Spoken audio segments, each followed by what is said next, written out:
నత్తలు నిదానంగా నింపాదిగా ఇలా పాక్కుంటూ ముందుకు వెళ్తున్నాయి 2 నత్తలు. ఫ్రెండ్స్, వీటిల్ని నత్తలు అంటారు. మా నెల్లూరు జిల్లాలో అయితే మాత్రం ఇట్లా కుంకలు అంటారు. వీటి మాంసం చాలా బాగుంటుంది. కష్టపడి అన్న ఇవాళ ఈ కుంకలను పట్టుకొచ్చాడు. చూద్దాం వీటిని చేసే ప్రాసెస్ ఎట్లా ఉంటుందో. ఫ్రెండ్స్, వీటిని ఈ రకంగా చిన్న కొడవలతోటే అలా పైన కొట్టి ప్రతి గుల్లని పైన దాని పెంకు పగలు కొట్టి పక్కన పెట్టుకుంటాడు. తర్వాత పుల్లతోటే సింపుల్గా లోపల ఉన్నటువంటి మాంసాన్ని బయటికి తీస్తాడు. ఇవి నువ్వు కుంకలు ఎట్లా పట్టావు ఈ టైంలో? చెరులో ఉంటాయి, చెరులోకి వెళ్ళి నీళ్ళలో దిగి పట్టాలి. ఎంత లోతు నీళ్ళలో? మాకు అట్లా పైన ఉంటాయి, బొడ్డు కడుకుంటాయి, పట్టుకుంటాం, ఏరుకుని వస్తాం, కొట్టి మా వృత్తి ఇదే అమ్ముకుంటాం. ఇవే అమ్ముకుంటారు. కేజీ ఎంత లెక్కన అమ్ముతారు? కొట్టి తోమిస్తే 250 అన్న. కొట్టి తోమిస్తే 250 కేజీకి. Okay okay. వీటికి సంబంధించినటువంటి ఆరోగ్యం ఎట్లా? ఇది తింటే ఏమేమి ఆరోగ్య సమస్యలు తీస్తాయి?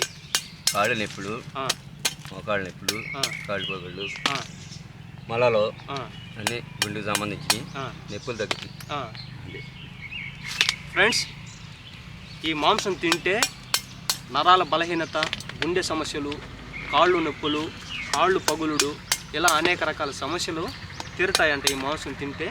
అంత ఆరోగ్యకరమైనటువంటి మాంసం ఈ మాంసం. ఈ రకంగా పగలు కొట్టిన తర్వాత పుల్ల లోపల పెట్టి కండని బయటికి తీస్తారు. ఈ బయటికి తీసిన తర్వాత ఆ కండని బయటికి తీసిన తర్వాత దానికి కండకి మాంసానికి పిచ్చు ఉంటుంది. పిచ్చు అంటే ఇదో దీన్ని మేము ఇక్కడ నెల్లూరులో పిచ్చు అంటాము. అంటే ఇది చేదు. ఇది కూరలో ఉంటే కూర అసలు పనికిరాదు, మొత్తం కూర అంతా చేదు అయిపోతుంది. అందుకని దాన్ని వేరు చేస్తారు, కండని ఇలా వేరు చేస్తారు. ఇంకా క్లియర్గా చూపిస్తున్నాను. వేరు చేసిన తర్వాత అన్ని నత్తలకి వేరు చేసిన తర్వాత ఇదో చూడండి, పిచ్చు అనేది ఇలా ఉంటుంది. ఇది పనికిరాదు, చాలా చేదుగా ఉంటుంది కూరలో ఇది పడితే మాత్రం.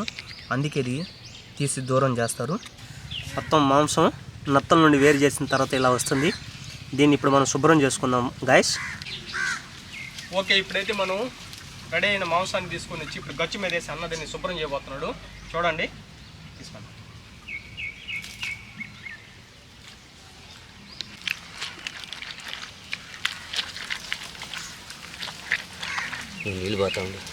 నీళ్ళు పోయాలి. చూడండి, ఇట్లా మాంసాన్ని గచ్చు మీద తీసేసి ఇట్లా రుద్దితే దీనికి ఉన్నటువంటి బల్లగా జిడ్డు మొత్తం పోతుంది. కొంచెం కొంచెం పోస్తూ ఉండాలి. ఇట్లా పోస్తే మొత్తం పోద్ది. దీనికి ఉన్నటువంటి జిడ్డు అంతా పోద్ది. బాగా క్లీన్ అయిపోతుంది కదన్నా, తెల్లగా వస్తుంది. హలో గాయస్, మా ఏరియాలో అన్నని మా ఊర్లో మోటు బొత్తలు అంటారు. రమేష్ అని అదే అయితే అన్న పేరు అసలు పేరు రమేష్. అన్న, నీకు మోటు బొత్తలని ఎందుకు వచ్చింది మన ఊర్లో? ఇంటి పేరు మోటు రమేష్. మోటు రమేష్ ఇంటి పేరు. అన్న వాళ్ళ ఇంటి పేరు మోటు రమేష్. దాన్ని సింపుల్గా మా ఊరు షార్ట్ కట్లో మోటు బొత్తలు ఎక్కువ చూడడం వల్ల మోటు బొత్తలు రమేష్గా మార్చారు. అన్న కింద అట్లా శుభ్రం చేసేసిన తర్వాత మళ్ళీ అట్టికలు వేసుకొని వీటిని ఇంకోసారి శుభ్రం చేయాలి. అంతే, ఉప్పు వేసుకోవాలి.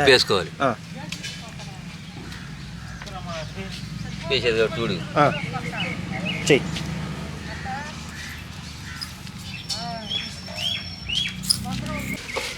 చూడండి గాయస్, ఆ రకంగా కూర అటికలో కింద కడిగిన తర్వాత మాంసాన్ని వేసి ఉప్పేసి బాగా రుద్దాలి. ఆ రుద్దేటప్పుడు చూడండి బలగా భయంకరంగా వస్తుంది దీనికి. చూడండి, ఈ విధంగా తోమిన తర్వాత వాటర్ని కుండలో పోస్తే తోమిన బలగ ఏదైతే ఉందో అదంతా బయటకు వచ్చేసి కిందకి వెళ్ళిపోతుంది. పైన బలగంతా బయటకు వచ్చేస్తుంది కదా. తీసుకుని మళ్ళీ ఇంకో దాంట్లో ఇంకో పాత్రలో వేసుకోవాలి. ఇట్లా ఎన్నిసార్లు శుభ్రం చేయాలి ఈ మాంసాన్ని? 3 సార్లు చేయాలి. 3 సార్లు క్లీన్ అయిపోతుందా? అయిపోతుంది. 3 సార్లు ఉప్పు వేస్తాం కదా, 3 సార్లు ఉప్పు వేయాలి. 3 సార్లు ఉప్పు వేయాల్సిందే, కళ్ళు ఉప్పు 3 సార్లు వేసి 3 సార్లు ఇలానే శుభ్రం చేయాలి. శుభ్రం చేసి కింద కడిగింది కాకుండా కూరట్లో కూడా రుద్దాలి. గైస్, ఒక చిన్న మాట ఈ సందర్భంగా. పాపం ఇది కేజీ అంటే వాళ్ళు కుంకలు తెచ్చి మాంసం కొట్టి శుభ్రం చేస్తే కేజీకి 250 రూపాయలు అంట. అయితే వీళ్ళు శుభ్రం చేసేదాన్ని, కొట్టేదాన్ని, ఆ ఏరుకొని వచ్చి తీసుకొచ్చేదాన్ని బట్టి చూస్తే నిజంగా ఇది ఆ 250 రూపాయలు అనేది చాలా తక్కువ. చాలా కష్టం పాపం. ఇది ఎంత తోమినా కూడా బలగా వస్తూనే ఉంటుంది. అని దాన్ని పాపం కొంకలు కొట్టి ఇప్పుడు దాదాపు మధ్యాహ్నం తెచ్చాడు.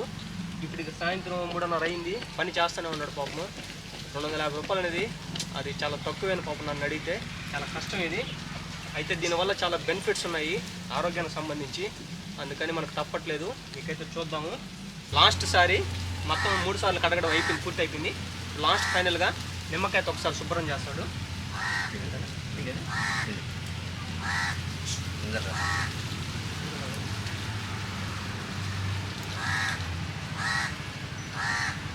ఎన్ని నిమ్మకాయలు పిండాలి?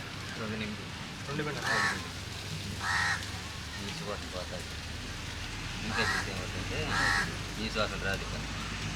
నిమ్మకాయలు ఒక 2 నిమ్మకాయలు పిండి దీన్ని శుభ్రం చేస్తే నీసు వాసన అసలు పూర్తిగా రాదంట.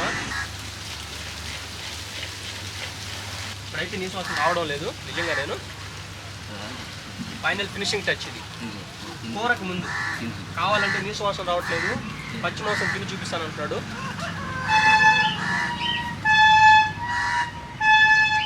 ఇట్లా పచ్చి మాంసం తింటాను ఏం కాదా? ఏం కాదు. పచ్చి మాంసం తింటే ఉపయోగం. అబ్బో, పచ్చి మాంసం తింటే మొలలకు మంచిది అంటున్నాడు అన్న. ఈ విషయం మనకు తెలీదు. వేడి కూడా తగ్గిస్తుంది అంటున్నాడు అన్న. పచ్చి కూడా తినొచ్చు అంటున్నాడు అన్న. నా ముందే 2 సార్లు తిన్నాడు, ఇది 3వ సారి తిన్నాడు పచ్చి మాంసాన్ని. మాంసం అయితే శుభ్రం అయిపోయింది, క్లియర్ అయిపోయింది. కూర పోదాం, ఇంకా కూరకి అయితే ప్రాసెస్ చూద్దాం ఫ్రెండ్స్. ఓకే, వీటిని అయితే మనం శుభ్రం చేసాము. ఇప్పుడు ఈ ఉడకబెట్టే ముందు 1 స్పూను పసుపు, 1 స్పూను కళ్ళు ఉప్పు వేసి ఉడకబెట్టుకుందాం. స్టవ్ మీద పెట్టి మాంసాన్ని అయితే బాగా ఉడకబెట్టుకుందాం. ఇప్పుడు చేపల కూరలోకి మామిడికాయ ఎంత ముఖ్యం, ఎంత టేస్టో, అలాగే కుంకల కూరలో కూడా మనం మామిడికాయ వేయబోతున్నాం. చాలా రుచిగా ఉంటుంది అంటున్నారు అమ్మోళ్ళు మామిడికాయ వేస్తే. గట్టికి మామిడికాయలు అయితే ఉన్నాయి. ఒక మామిడికాయ తెంచుకొని మనం కూరలో వేసుకుందాం. అమ్మ టేస్టీగా ఉంటుంది. నత్తల కూరలోకి కావాల్సినటువంటి పదార్థాలు 2 టమోటా, 1 ఆనియన్, కొంత కరివేపాకు, 1 మామిడికాయ, వెల్లుల్లి రెబ్బలు.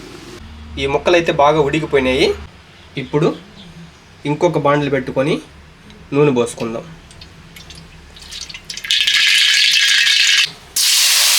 నూనె అయితే బాగా కాగింది. కాగిన తర్వాత నత్త గుల్లల మాంసం దాంట్లో వేసుకుంటాం.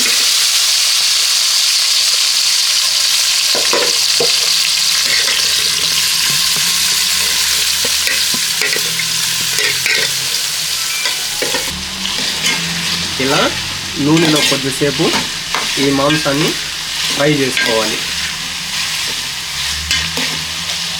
ఇవి కొంచెం వేగిన తర్వాత ఇప్పుడైతే సన్నగా తరిగిన ఆనియన్స్ ఇందులో వేసుకొని వీటితో పాటుగానే కరివేపాకు కూడా వేసుకోవాలి.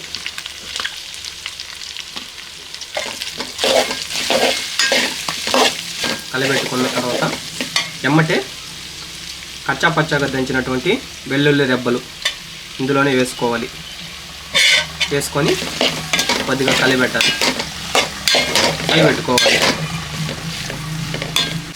ఓకే, ఇవైతే కొంచెం ఫ్రై అయినాయి. మనం 2 స్పూన్లు అల్లం వెల్లుల్లి పేస్ట్ ఇందులో వేసుకోవాలి.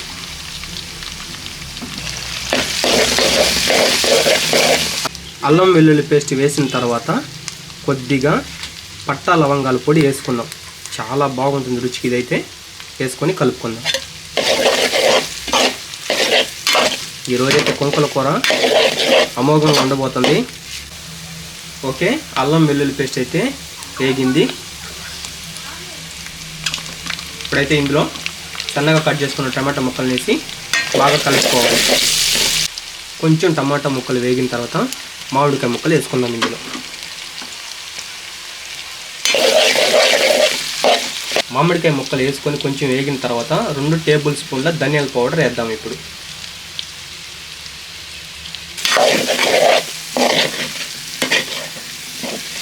ధనియాల పౌడర్ వేసిన ఒక 2 నిమిషాల తర్వాత ఇప్పుడు కారం వేసుకుందాం. 1 స్పూన్ ఫుల్గా. ఇది ఇంట్లోనే తయారు చేసుకున్న కారం, కొన్నింది కాదు.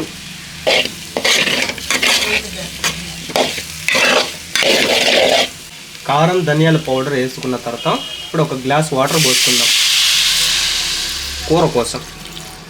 వాటర్ పోసుకున్న తర్వాత కొంచెం సాల్ట్ వేసుకుందాం రుచికి సరిపడా. కూర అయితే స్మెల్ అద్దరిపోతుంది బస్సు. కొంచెం నూనె కొంచెం పైకి అలా తేలాడిన తర్వాత కూర బాగా ఉడికిపోయింది అని అర్థం. ఓకే, కూర అయితే ఇప్పుడు రెడీ అయిపోయింది. దించి దీన్ని టేస్ట్ చూద్దాం.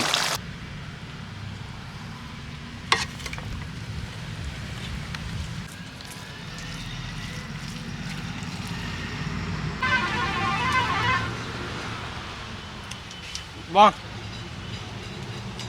నత్తల కూర అయితే అద్దరిపోయింది బస్సు. నిజంగా సీరియస్గా చెప్తున్నాను, రియల్గా. మామిడికాయ ముక్క బబ్బా ఏమి టేస్ట్ ఉంది బస్సు, రియల్గా నిజంగా చెప్తున్నా. నత్తల కూర మాత్రం అద్దరిపోయింది, వేరే లెవెల్ అనే చెప్పాలి. మీరు ఒక ముద్ద తినండి ఫ్రెండ్స్, చాలా బాగుంది. ఇది మీకోసమే. Thank you.